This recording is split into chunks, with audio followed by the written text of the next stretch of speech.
प्रिय पाठकों, पिछली श्रृंखला में हमने देखा कि पथिक घर द्वार छोड़ करके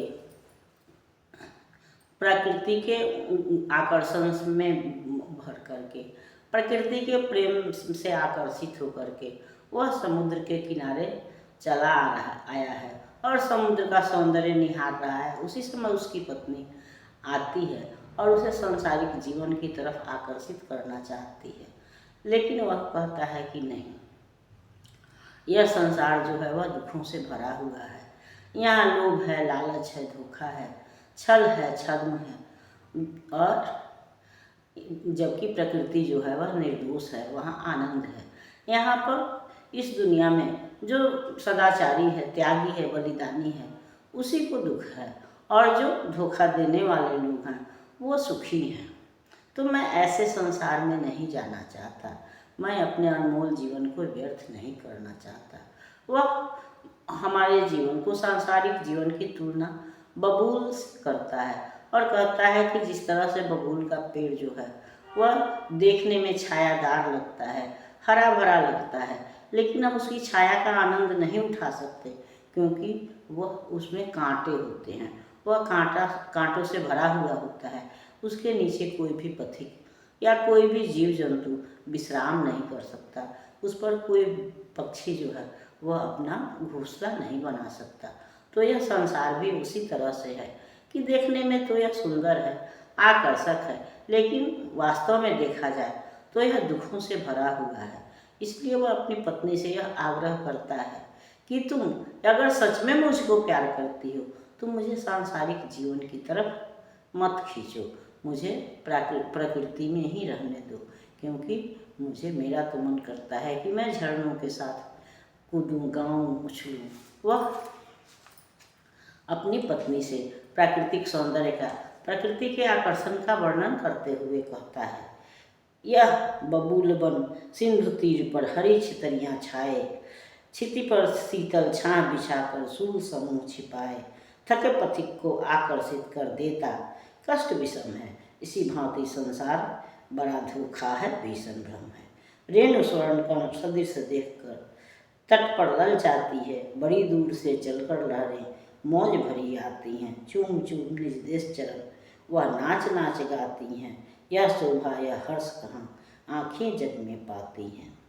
परिमल प्रचुर समेट पार कर केलों की हरियाली, सुनकर तार खजूर नारियल के स्वागत की ताली, शीतल मंद पवन आता है यहाँ प्रति क्षण प्यारी, ताप तप जग कहाँ यहाँ से बढ़कर है सुखकारी, जाना नहीं चाहता हूँ मैं क्षण भर को भी जग में चलता रहूँ, यही इच्छा है सदा प्रेम के मग में, यह इच्छा है नदी और नालों का वेश धरूँगा, गाता हुआ गीत मस्ती से पर्वत से उतरूँगा, यह इच्छा है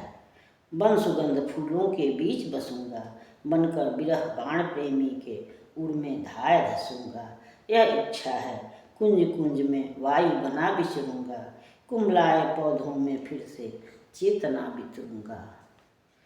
सुन गुल को हंसा रुला बुलबुल को, छेड़ लता मंडल को, फिर सबको नहला दूंगा मैं, घेर घेर बादल को, होकर सांस विश्व की वाणी, प्रेम प्रसंग कहूँगा, सुध रसिक मंडल में मैं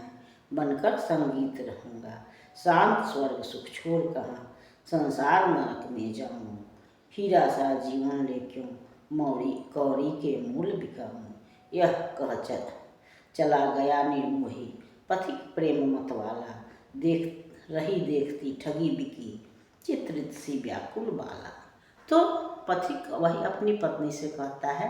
कि यह संसार बबूल के समान है, यानी कि देखने में सुंदर है लेकिन अंदर इसके कांटे भरे हुए हैं, दुख भरे हुए हैं, इसलिए मैं इस सांसारिक जीवन में नहीं जाना चाहता, बल्कि यहाँ देखो प्रकृति की गोद में देखो, समुद्र के तट पर देखो, यहाँ तो धूल भी जो है वह रेणु धूल को कहते हैं, तो धूल भी क्या है, यह सोने के समान चमकती है, लहरें यहाँ मौज के समान उठती हैं, हमारी भावनाओं के समय उठती हैं और गिरती हैं, और किनारे को चूम करके ऐसा लगता है जैसे कि अपने देश की धरती को चूम करके वे खुश हो रही हैं। और फूल भी, हवा भी जो है वह अपने साथ सुगंध समेट करके लाती है। और नारियल खजूर के पत्ते ऐसे बजते हैं जैसे वह ताली बजा बजा करके प्रकृति का या आने वाले का स्वागत कर रहे हों। वे इस दुनिया में ऐसा सुख कहाँ है। तो मैं इस संसार में तो क्षण भर भी नहीं जाना चाहता हूँ, बल्कि मैं चाहता हूँ कि मैं नदी नाला बन जाऊँ, पहाड़ झरना बन जाऊँ, पहाड़ों पर चढ़ूँ फिर उतरूँ, यानी प्रकृति के साथ रहूँ। और या तो फिर हवा बन जाऊँ, फूलों के सुगंध में विचरूँ, फूलों सुगंधित जो पवन है वह प्रकृति में प्रसारित करूं, या फिर उन मुरझाए हुए फूलों को भी नव जीवन प्रदान करूं, बुलबुल को रुलाऊं, फूलों को खिलाऊं, या फिर लता मंडल को छेड़ूं। इस तरह मैं प्रकृति में ही आनंद का खोज करूं, या फिर बादलों को घेर करके फिर बारिश कर दूं। इस तरह से नव जीवन का संचार हो। तो मैं चाहता हूं कि मैं भी प्रकृति के साथ ही मिल जाऊं, मैं प्रेम प्रसंग में रहूं, मैं रसिक मंडल में संगीत बन करके रहूँगा। यानी कि मैं इस सांसारिक जीवन में जहाँ छल छल में भरा हुआ है वहाँ मैं नहीं जाना चाहता, और मैं अपने अनमोल जीवन को कौड़ी के मूल नहीं बेचना चाहता, यानी कि अपने अनमोल जीवन को बर्बाद नहीं करना चाहता। ऐसा कह करके पथिक जो है वह वहाँ से चला जाता है, और उसकी पत्नी ठगी सी लुटी सी, चित्रित का मतलब है कि न हिले न डुले, तो इस तरह से वह ठगी सी लुटी पिटी सी देखती रह जाती है। और तब उसी समय में एक मुनि जो आते हैं वह उस युवती को या पथिक को सांसारिक जीवन का या सांसारिक आकर्षण का, कर्म का संदेश देते हैं कि उनके अनुसार कर्म ही जीवन है,